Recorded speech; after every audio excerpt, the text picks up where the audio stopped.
डर डर के जिए तो क्या जिए।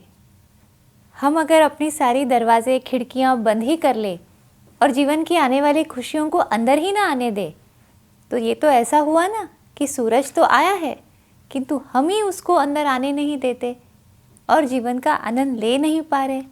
कैसे निकले बाहर इस डर के जंजाल से, यही है आज का विषय।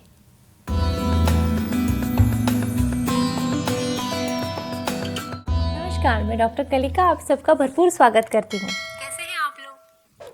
बचपन से हम सब ने डर का सामना किया है। जीवन में हर बात में हमें कहीं ना कहीं डर से मुलाकात हुई है और कभी इस डर को हमने जीत लिया है और कभी इस डर ने हमें जीत लिया है। तो आज का विषय यही है कि कैसे हम इस डर के मकड़ी के जाल से बाहर निकलें और जीवन में भरपूर आनंद लें। तो क्या है ये डर? क्या इसकी कोई वास्तविकता है या तो ये हमने निर्माण किया हुआ कोई एक बुलबुला है? इसे समझना बहुत जरूरी है क्योंकि सर्वसाधारण जीवन में डर रहना थोड़ा आवश्यक भी होता है। अगर कोई हमें कहे कि इस बिल्डिंग से आप कूद जाओ तो हम नहीं कूदेंगे। सामने आके कोई शेर खड़ा हुआ तो हम फाइट या फ्लाइट मोड में चले जाते हैं। माने एक तो हमें उससे लड़ना है या वहां से भाग जाना है। परिस्थितिवश हर बार ऐसा हो जाता है। कहीं आग लगी हुई है और किसी ने कहा कूद जाओ तो हम नहीं कूदेंगे। तो यहाँ पे ये जो डर है ये हमें सावधान बनाता है, इसीलिए इसे कहा गया है कि ये रक्षात्मक प्रतिक्रिया है। मगर अगर ये रक्षात्मक प्रतिक्रिया बहुत बार काम करने लगे, हम स्वयं को इतना असुरक्षित महसूस करने लगे कि हम बार बार स्वयं का रक्षण करने की इच्छा से बार बार डर को अगर अपनाने लगे, तो यही प्रतिक्रिया हमारे जीवन की प्रगति के बीच में आ जाती है, जीवन का आनंद लेने नहीं देती। कई बार हम देखते हैं कि हमें हर चीज में डर लगता है, तो इस डर को कैसे निकालें? अगर ये सोचना है तो समझना होगा कि ये डर है क्या। देखिए, डर कई तरह के होते हैं। एक तो महत्वपूर्ण डर होता है कि फियर ऑफ फेलियर जिसे कहते हैं, जैसे हारने का डर है, अपयश का डर है। अगर मैं परीक्षा दे रहा हूँ तो क्या मैं इस परीक्षा को उत्तीर्ण कर पाऊंगी, क्या मुझे सही गुण मिलेंगे या फिर मैं इसमें अपयशी हो जाऊंगी। कई बार होता है कि फेलियर ऑफ लूजिंग, मतलब चीज़ें गंवाने का, लोगों को हम कहीं खो ना दे, कहीं जीवन में जो प्राप्त किया है, मेरी नौकरी, मेरा बिजनेस, मेरा स्टेटस, मेरा पावर, ये सब खो ना जाए। जो भी उपलब्धियां मैंने पाई है, क्या मैं उनको खो दूंगी, ये डर होता है।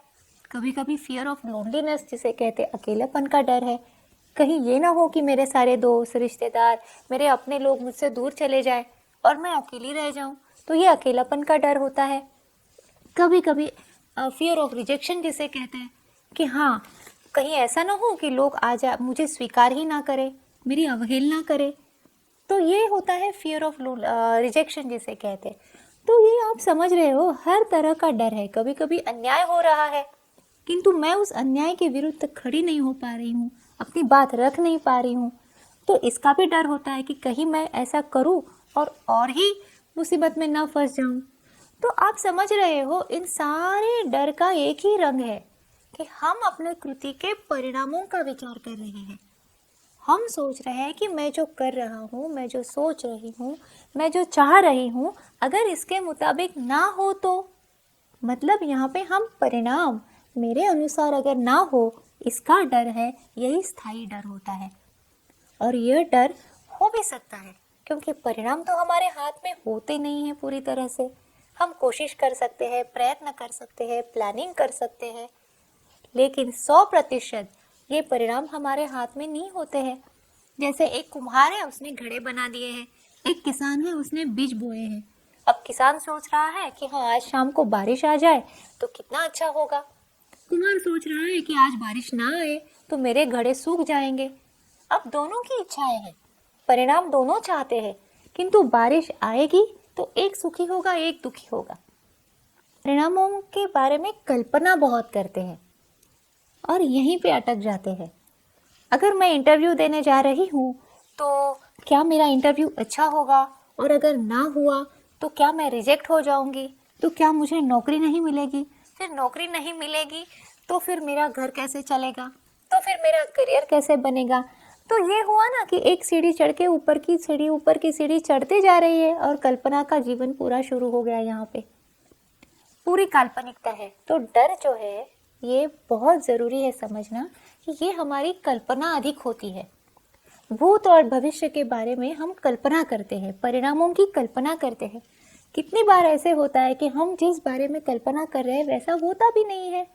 आप इंटरव्यू देने जाते हो, इंटरव्यू अच्छा हो जाता है, आपकी नौकरी लग जाती है। तो जो सुबह से हम कल्पनाएं कर रहे थे, डर रहे थे, उसका कोई अस्तित्व ही नहीं है। तो हमें अगर डर को हमारे मन से भगाना है या उसे अंदर ही ना आने देना है, तो दो महत्वपूर्ण बातें हैं। एक तो हम परिणामों के बारे में बहुत ज़्यादा ना सोचें, उसकी कल्पनाएं ना करें बहुत ज़्यादा। और तीसरा जो घटक है वो है कि हम इनका आग्रह बहुत पकड़ते हैं। मेरे मुताबिक ये होना चाहिए, मेरे लिए यही आवश्यक है, अगर ये ना हुआ तो मेरा जीवन अलग हो जाएगा, उसमें दुख ही दुख आ जाएगा, अगर मुझे सुखी रहना है तो ये सब ऐसा ही होना चाहिए। और हम यह आग्रह इतना ज़्यादा करते हैं कि फिर वो जो परिणाम है उनकी सत्यता, उनकी वास्तविकता पे प्रश्न चिन्ह आ जाता है। तो यहाँ समझने वाली बात है जो भगवत गीता में कहा गया है, कर्मण्येवाधिकारस्ते मा फलेषु कदाचन। कर्म करते जाओ, फल की अपेक्षा ना करो। अब ये ऐसा है कि इसे समझने के लिए एक बहुत ही मज़ेदार बात हमें समझनी है कि जीवन में ऐसा होता नहीं है कि आप कुछ कर रहे हैं और उसका फल कोई लेके बैठा हुआ है और आपको कह रहा है आ जाओ ले लो तुम्हारा फल। ऐसा होता नहीं है कि हम कहें हाँ फल की अपेक्षा ना करें। इसकी वास्तविकता यह है कि सही मायने में किसी भी परिणाम को अगर हम देखें तो वो पूरी तरह से हमारे हाथ में नहीं है। और जो चीज़ें हमारे हाथ में नहीं है उनका अगर हम आग्रह पकड़ते हैं, उन्हीं की अपेक्षा करते हैं, तो दुख तो होना ही है। इसीलिए कहा गया है कि कर्म करते जाओ, मतलब हमारे प्रयत्न, हमारा प्लानिंग करते जाओ, किंतु उस परिणाम का आग्रह मत पकड़ो, उस परिणाम के लिए नकारात्मक कल्पनाएं मत करो। यही यहाँ पे सही मायने में इसका अर्थ बन जाता है। अब यहाँ और एक बात बहुत ही समझने वाली है कि ये जो मैं है ना, ये भी हम कई बार समझ नहीं पाते। इस मैं को हम जितना संकुचित कर देंगे उतना हमारा आनंद भी छोटा हो जाता है। बस सही बात ये, मतलब अगर समझना है तो अगर मैं सिर्फ मेरा शरीर हूँ तो वहाँ यहाँ भी थोड़ी सी खरोच आ जाए, थोड़ा सा लग जाए तो मैं डर जाती हूँ, अरे मुझे कुछ हुआ है। फिर हमें कोई और बताता है कि अरे नहीं तेरे हाथ को लगा है, तेरे पैर को लगा है, मैं सिर्फ मेरा शरीर नहीं हूँ। तो यहाँ पे डर और दुख दोनों कम हो जाते हैं, मैं का थोड़ा विस्तार हो जाता है। फिर मैं सोचती हूँ कि मेरी भावनाएं जो है, ये शरीर और भावनाएं मिलके मैं बनी हूँ। यहाँ भी वही हो गया ना कि किसी ने आके आपका इंसल्ट कर दिया, अपमान कर दिया तो आप दुखी हो गए, किसी ने आपका अस्वीकार कर दिया, हम दुखी हो गए, किसी ने कुछ कहा कि तुम तो ऐसे हो वैसे हो, हम दुखी हो गए। तो ये हमारे भावनाओं के बुलबुलों में हम जब रहते हैं ये फूट जाते हैं बार बार, फिर हम दुखी हो जाते हैं, फिर डरते हैं कहीं ऐसा ना हो जाए, फिर कोई मुझे कुछ ना कहे, कहीं मेरा कहीं पे कोई अपमान ना कर दे, तो ये डर हमेशा आ जाता है। तो यहाँ समझने वाली बात है कि ये सारी भावनाएं जो है ये बदलती रहती है। हम क्या करते हैं, अशाश्वत चीज़ों में शाश्वतता ढूंढते हैं। शरीर बदलने वाला है, भावनाएं बदलने वाली है, विचार बदलने वाला है, परिस्थिति बदलने वाली है, और हम हैं कि यहाँ सोचे बैठे कि ये सब शाश्वत होना चाहिए, ये कभी भी बदलना नहीं चाहिए, और अगर ये बदल जाए तो मेरा आनंद निकल जाएगा, मेरे जीवन की खुशी निकल जाएगी। यह है डर। यहीं से आता है मृत्यु का डर कि मेरा जो जीवन है इस शरीर से बंधा हुआ है, अगर मेरी मृत्यु हो गई तो सब समाप्त हो गया, कुछ आगे नहीं होगा, कुछ खुशी नहीं है, सारा अंधकार है। यहीं से होता है मृत्यु का डर शुरू।